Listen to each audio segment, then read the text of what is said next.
Welcome back to Just Chattin, and this is the series of videos we do on Thursdays and Sunday evenings just for our own amusement. All right, today I thought we would talk about one of the recent headlines, and that is that Queen Elizabeth II has said it's her wish that Camilla become Queen Consort when Charles takes the throne. Struck me as very odd that Elizabeth would have to make a request like this, given the fact that in the ordinary course of events, that's exactly what would happen. But apparently, there's some doubt about that. And that's what we are going to talk about today. So, when we come back.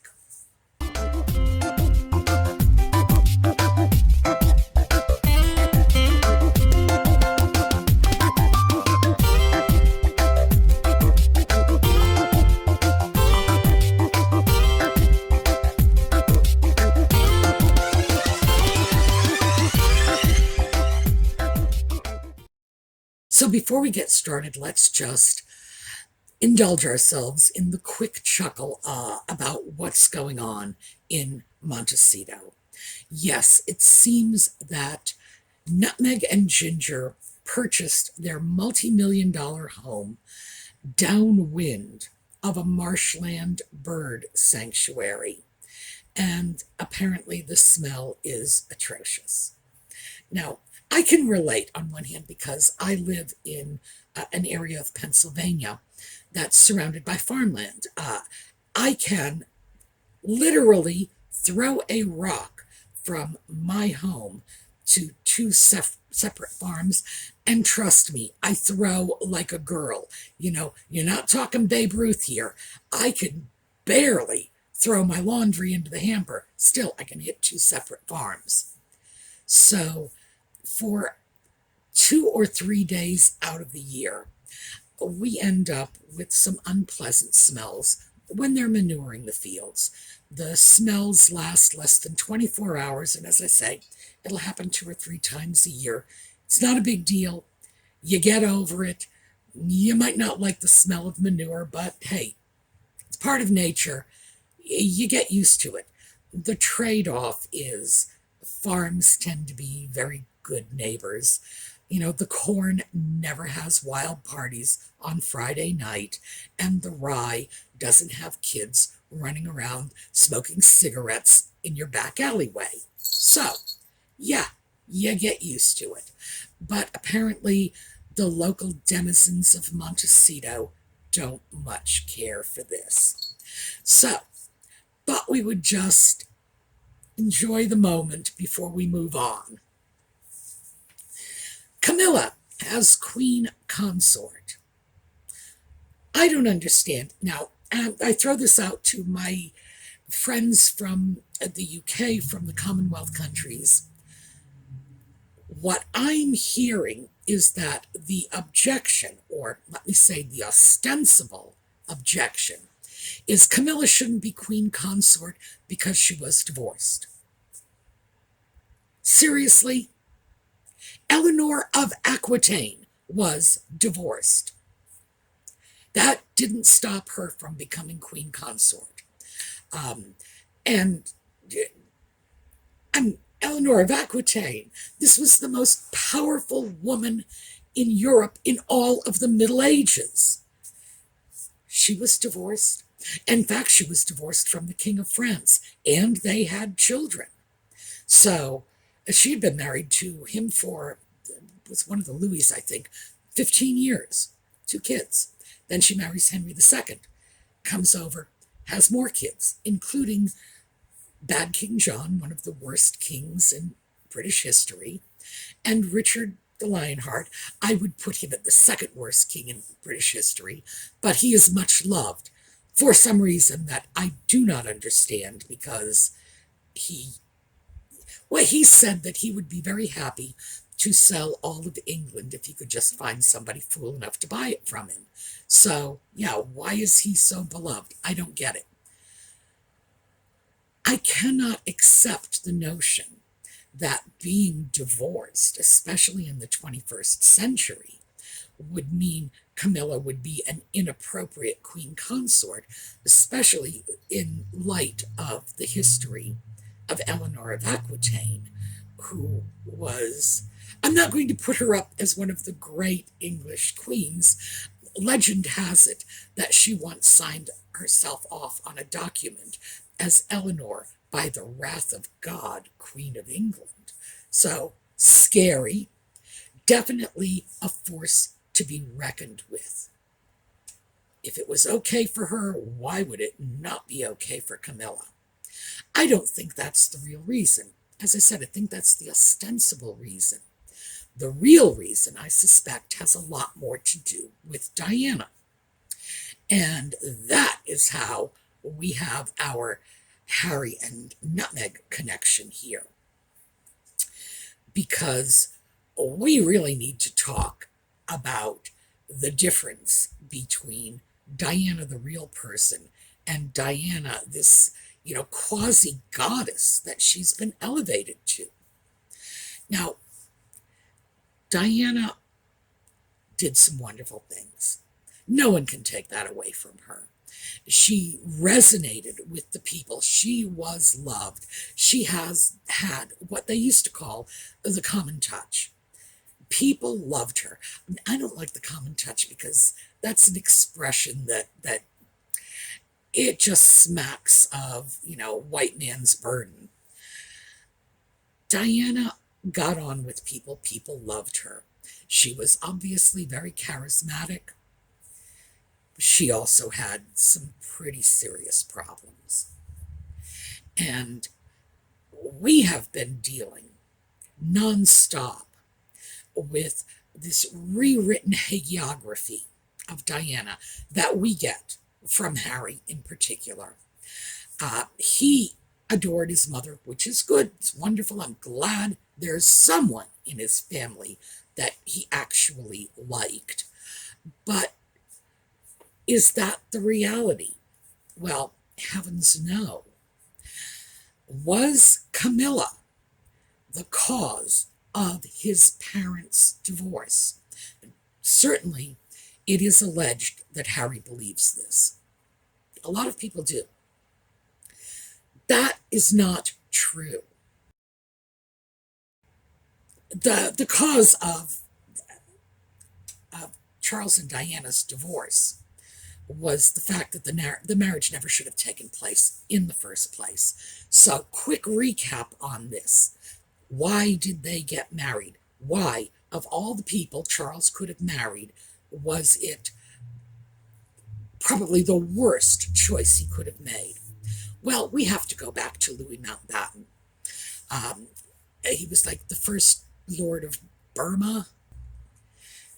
Mountbatten was Prince Philip's uncle. He was a great-grandson of Queen Victoria and came from that line of petty German princes that Philip came from. These people were more German than English, despite the Victoria connection.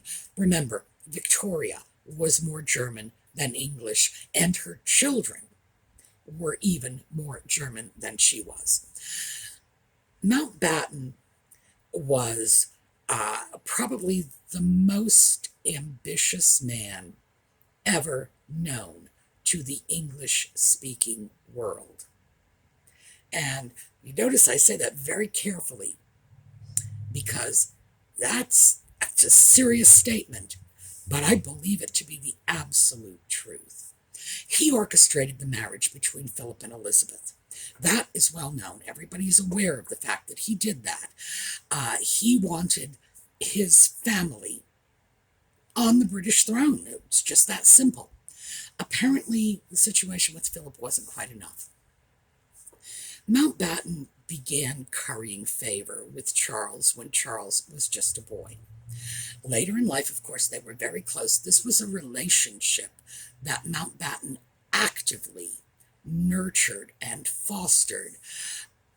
I think just on the human level, it was something he probably should have reconsidered doing, because I think in many ways he materially interfered with Charles's ability to bond with his own father. Mountbatten knew there was some friction in that relationship from the time Charles was just a boy and sent off to Gordonston where he wasn't happy. Mountbatten stepped in, went up to the school where little Charlie was miserable, bringing picnic baskets of sweets and goodies every weekend, and getting the kid, who was an unhappy kid, out of that environment, for an afternoon or so. That's how the relationship really took hold. Mountbatten, when Charles came of age, decided that it would be a good idea if he orchestrated yet another marriage. He wanted Charles to marry his granddaughter, Amanda Knatchbull.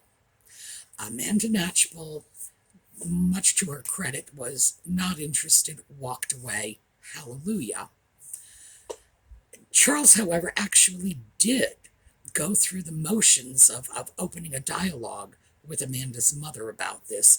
I don't believe he went so far as to propose to Amanda, but he did ask her mother's permission to court her with an eye toward marriage, and Amanda declined. Mountbatten's advice to Charles was, go find yourself a young girl, a teenage girl with no experience from the right family, and then do whatever you please. In fairness to Mountbatten, that's exactly what he did himself. He had the family connections. What he didn't have was money. So when he was a young man in his early 20s, he set his cap for a young woman, Edwina. She subsequently became his wife, who was, I believe, 18 or 19 at the time, one of the wealthiest heiresses in Europe. So he had the family connections, she had the money, he married her, she married him, and they proceeded to keep the gossip industry of the 20th century in business for decades.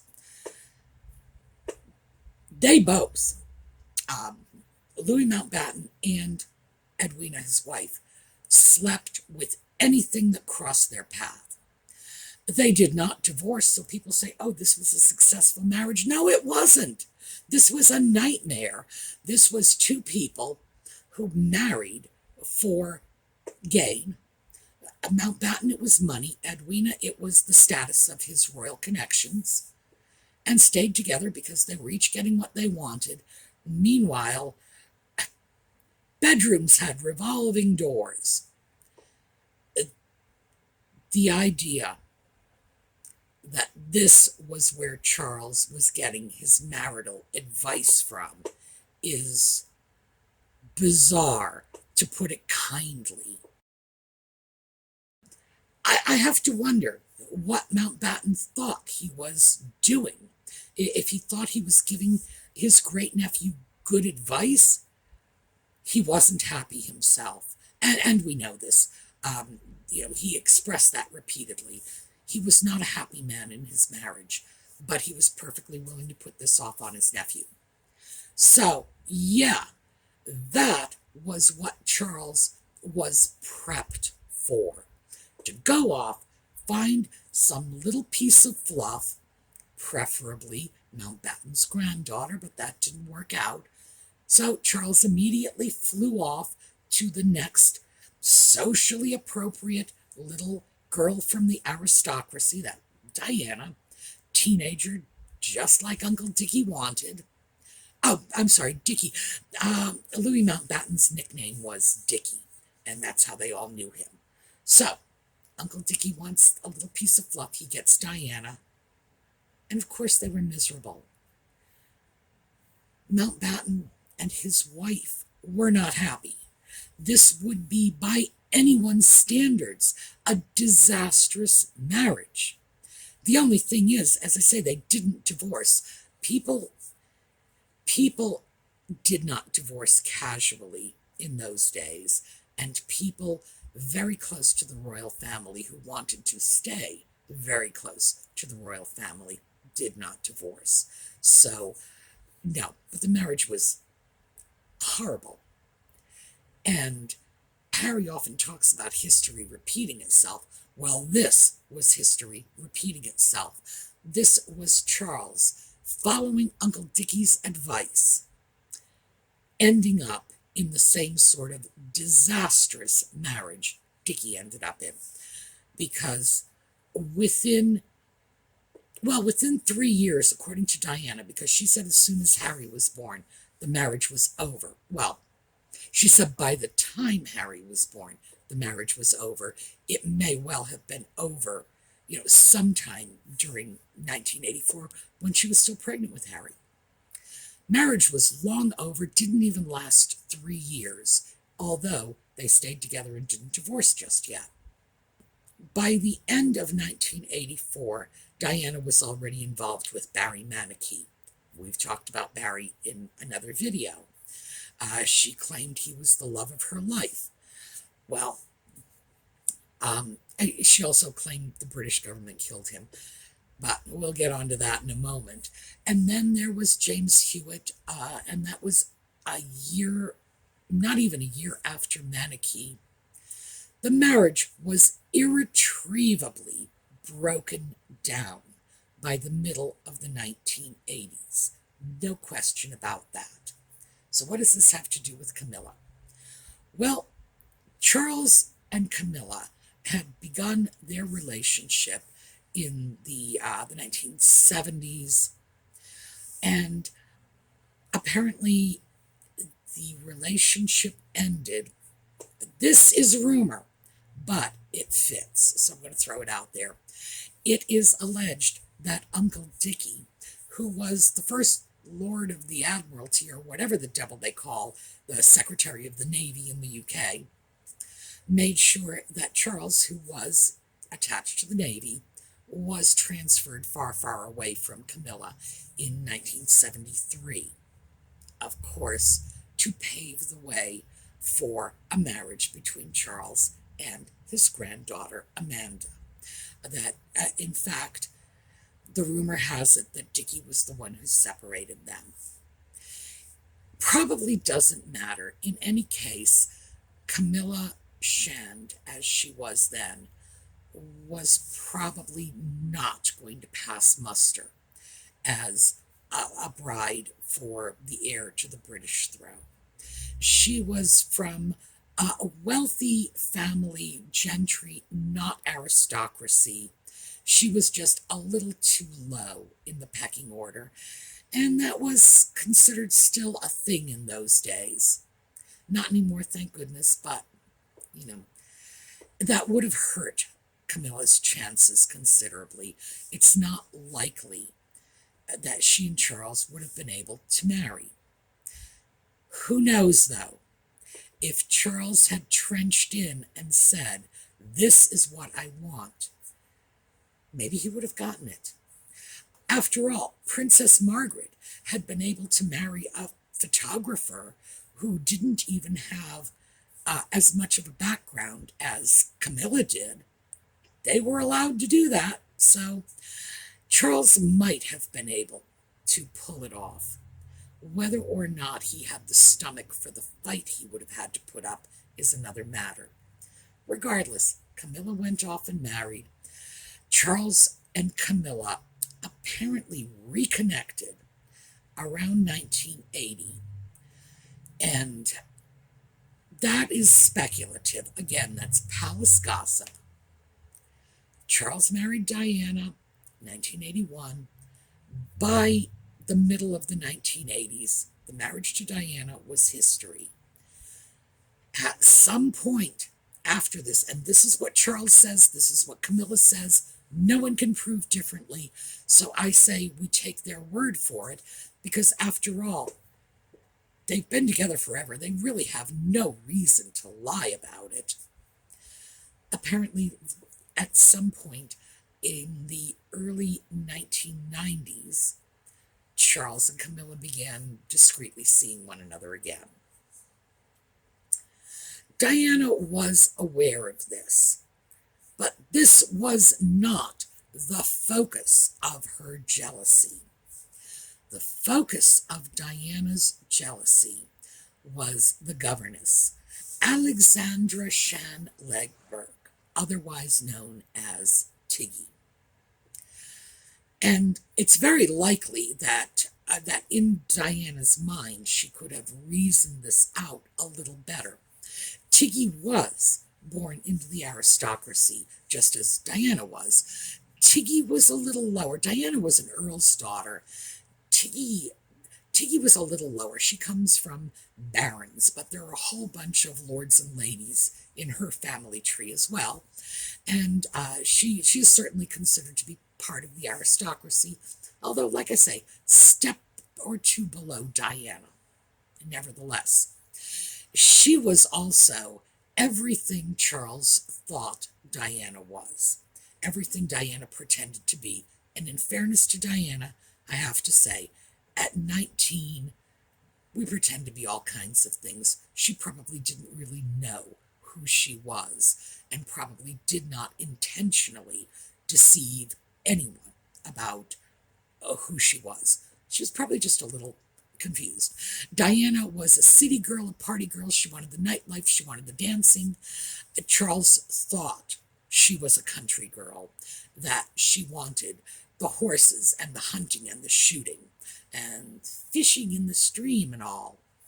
That's who Tiggy was. That's apparently who Tiggy still is.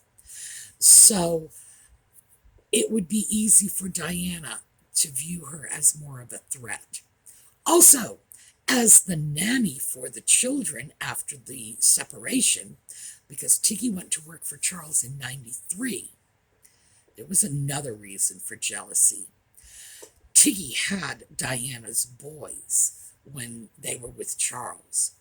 So Diana, in her own mind, had reason to be jealous.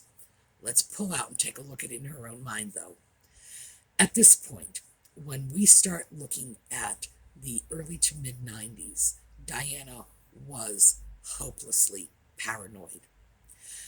We know now because of the Bashir interview, and by the way, there is like a bizarre and crazy story about that.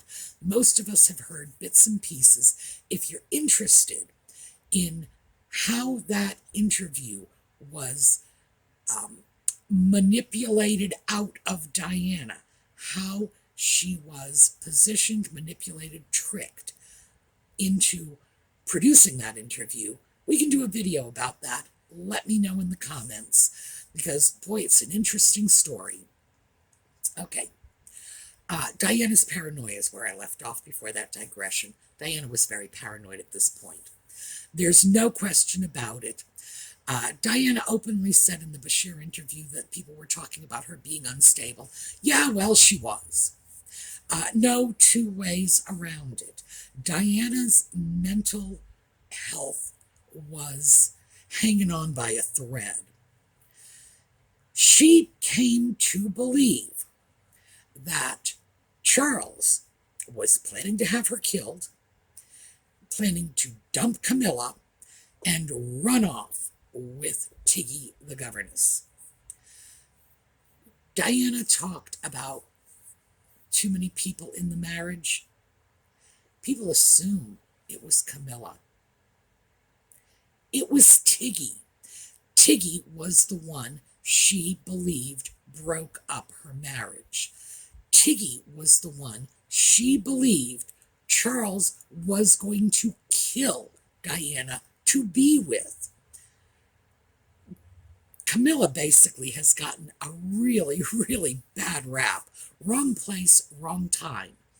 And Diana, because in addition to being very paranoid, she was also very fearful, seemed to be reluctant to say too much about Tiggy. Reason for this.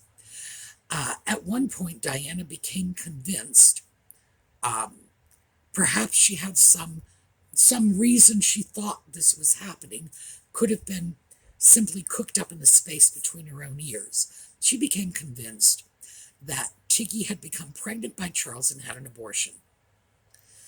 she began telling people this, Tiggy got a defamation attorney. She was extremely upset. And by the way, it is alleged that the Queen knew about Tiggy going off and getting an attorney and actually supported it. That the Queen was so aghast by Diana's behavior that she was like, okay, go ahead. You want to take her to court? We're not going to object. It didn't happen. It never went to court. Tiggy apparently just couldn't bring herself to do that. She just wanted Diana to stop spreading rumors about her. She and Charles have always denied there was any affair going on. And there's been no proof. So I have to say, again, we have to take their word for it, that this was all some fantasy in Diana's head. But in Diana's defense again, because I don't want to be too harsh with Diana, she was in a terrible emotional state. The paranoia was escalating, and people like Martin Bashir were preying on her paranoia. They were giving her falsified evidence to convince her that, frankly, that her life was in danger. So, whoa, you got to give her some room for this. Tiggy also did her part. She had referred to William and Harry as her babies. My babies, William and Harry. Perhaps that's what a fond nanny does, but that's certainly going to annoy the mother who is in the midst of a divorce. Yeah. She also made some very snarky little comments about Diana, and in contrast to herself. Tiggy would say, well, I bring the boys out and give them fresh air and horses and a rifle, and Diana sticks them in tennis lessons and a movie theater, or words to that effect. I don't remember the exact quote, but that was pretty much it. Stating to the world that she was a better mother to these boys than Diana was. Now, however crazy Diana was, and I think she was probably pretty gosh darn crazy around the mid-90s, she loved her children. She adored her boys. So when Tiggy started attacking her as a mother, she was attacking Diana where she lived.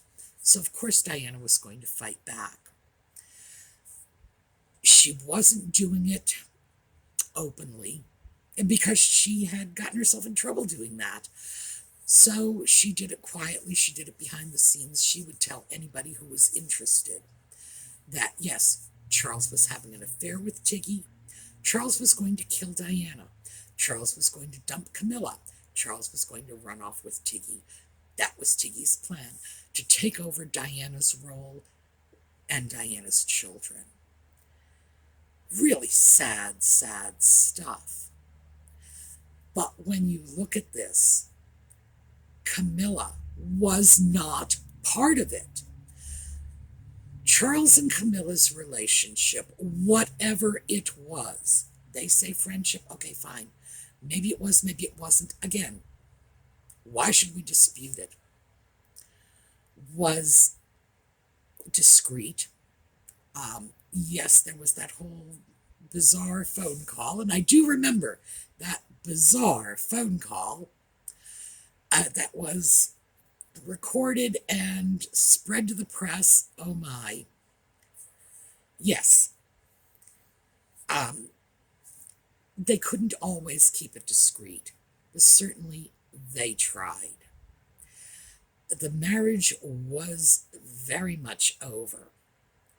Camilla was not the one responsible for breaking Diana's heart, assuming her heart was broken by that marriage. Camilla was not the one Diana believed was trying to steal her husband or steal her children. Diana believed, that she and Camilla both were going to be shunted aside. Apparently, she saw some sense of kinship with Camilla in that regard.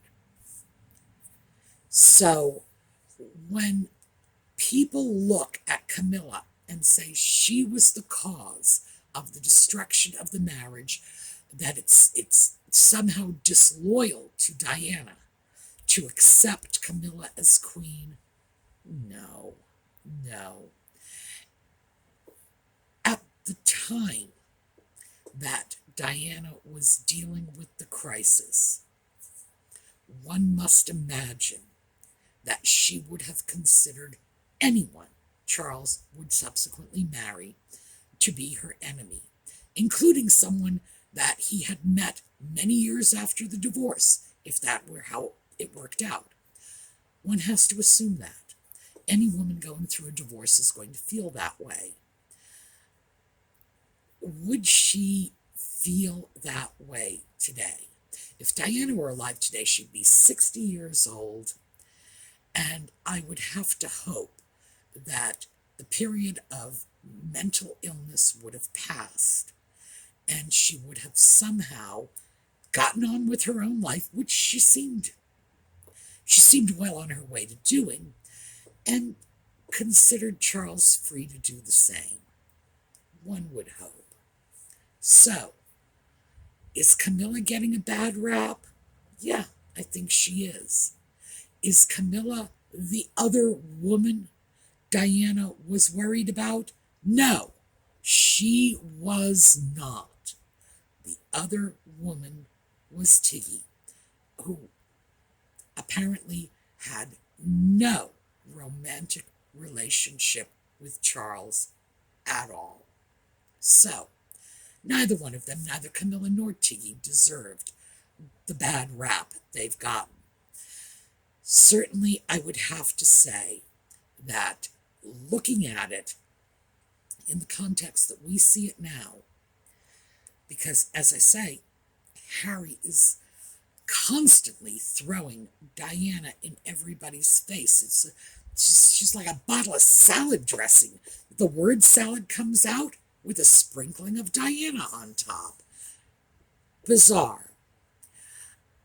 I am convinced, for no better reason than just the timing, that at least part of what the Queen intended to do when she came forward and said, I would like Camilla to be Queen Consort, was to slap back at least a little at this constant barrage of Diana we are getting from Harry.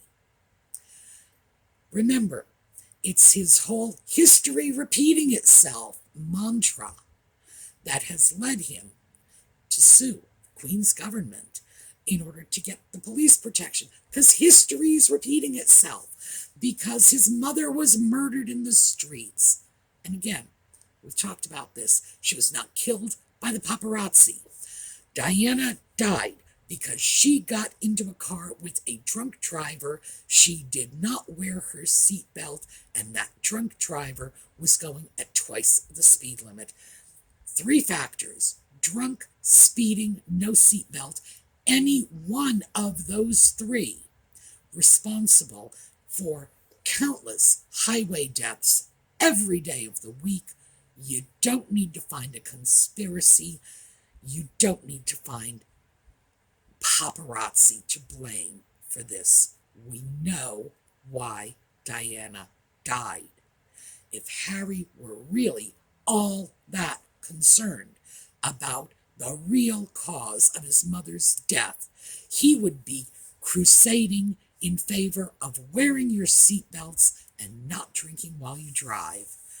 Both of which, by the way, would be laudable concerns. And certainly, it would be a lot less ridiculous than most of what he's doing. It would be something that would be of value to all of society, not just this super rich woke crowd, whoever it is that he's playing up to these days.